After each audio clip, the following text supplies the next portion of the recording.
এই গ্রামের মানুষেরা 14 ঘন্টা লাগিয়ে আস্ত উট রান্না করে। সেটা কি এমন বিশেষ রেসিপি, চলুন জেনে নেওয়া যাক। প্রথমে একটি উটকে পানি দিয়ে পরিষ্কার করা হয় ভালোমতো।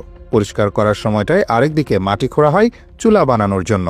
মাপ অনুযায়ী আয়তাকার একটি গর্ত খুঁড়ে সেখানে ঢালা হয় মাঝারি আকারের পাথরের টুকরো। পাথরগুলো গর্তের নিচে সমান করে বিছিয়ে দিয়ে সিমেন্ট মেখে দেওয়া হয়। এভাবে সিমেন্ট দিয়ে গর্তের চারপাশের দেওয়ালে একের পর এক পাথর বসিয়ে পুরো গর্তকেই পাথরের বড় চুল্লি বানানো হয়।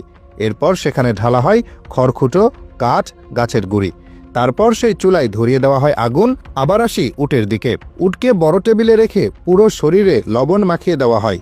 লবণ মাখানোর সময়টাই অন্যদিকে চলতে থাকে মশলা তৈরির কাজ। বিশেষ এই মশলা তৈরির জন্য প্রথমে রসুন কুচি করে কাটা হয়। এরপর লবণ, গুঁড়ামরিচ, গোলমরিচ, হলুদ, লেবুর রস ও তেল ভালো করে মিশিয়ে এক ধরনের লিকুইড মশলা তৈরি করা হয়। উটের গায়ে লবণ মাখানোর পর এই লিকুইড মশলাও হাত দিয়ে মাখিয়ে দেওয়া হয়। উটের মাংস আরও বেশি সুস্বাদু হওয়ার জন্য এই মশলা খুব জরুরি।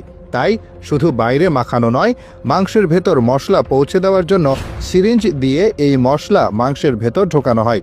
এতে করে মাংস রান্নার পর ভেতর থেকেও এর স্বাদ ঠিকঠাক থাকবে। ওদিকে চুলা জ্বালিয়ে রাখার পর এর ভেতরে থাকা কাঠখড় জ্বলে গিয়ে কয়লা হয়ে যায়। মূল উদ্দেশ্যই ছিল এরকম গনগনে কয়লা তৈরি করা। কয়লা তৈরি হলে চুলার নিচে রাখা হয় দুটি পাত্র, যেখানে পানি ঢেলে সেগুলোকে গরম করা হয়। মূলত রান্নার সময় এই বাষ্প কাজে লাগবে। এই পর্যায়ে এসে চুলা পুরোপুরি প্রস্তুত। চুলা প্রস্তুত হওয়ার পর মশলা মাখানো উটের পুরো শরীরটি কাগজ আর ফয়েল দিয়ে মুড়ে নেওয়া হয়, কারণ সেটিকে এখন চুলায় নামানো হবে। এত বড় উটকে তো আর কাঁধে করে বহন করা যাবে না, তাই ক্রেন দিয়ে টেবিল সহ উটকে তুলে নিয়ে চুলার ভেতর নামিয়ে দেওয়া হয়। তারপর একটি ধাতব ঢাকনা এনে ঢেকে দেওয়া হয় চুলা। আজকের জন্য এখানেই কাজ শেষ। শুনে হয়তো অবাক হবেন, আজ আর খাওয়া হচ্ছে না, কারণ এই উট রান্না হতে লাগবে 14 ঘন্টা। চুলা থেকে মাংস উঠানো হবে পরের দিন। গনগনে কয়লার তাপে রোস্ট হতে থাকবে উট। একবার ভেবে দেখুন, খিদেয় আপনার অবস্থা খারাপ আর খাবার রান্না হতে লাগছে 2 দিন। যা হোক, আর অপেক্ষা নয়। পরের দিন এসে ঢাকনা তুলে আবার ক্রেন দিয়ে এই উট উপরে তোলা হলো। যতক্ষণে চুলা থেকে উট তোলা হচ্ছে ততক্ষণে ওদিকে চলছে আরও কিছু রান্নার কাজ। কেবল মাংস তো আর খাবেন না, সাথে অন্য কিছু দরকার। তাই চুলায় বসানো হয় পোলাওয়ের চাল।